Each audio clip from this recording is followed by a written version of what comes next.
আমাদের দায়িত্ব। চলেন আমরা এবার এখান থেকে একটু সবুজ তৃণভূমিতে চলে যাই। এই শহরাঞ্চলে এরকম সবুজ বা সবুজায়ন দেখা খুবই ভাগ্যের ব্যাপার।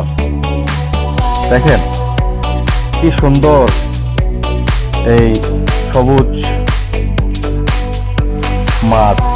মাঠ বলতে এটি ঘাস, দুব্বা ঘাস। আর এই সবুজের মাঝেই হারিয়ে যেতে আমি খুবই ভালোবাসি। এই যে আমি,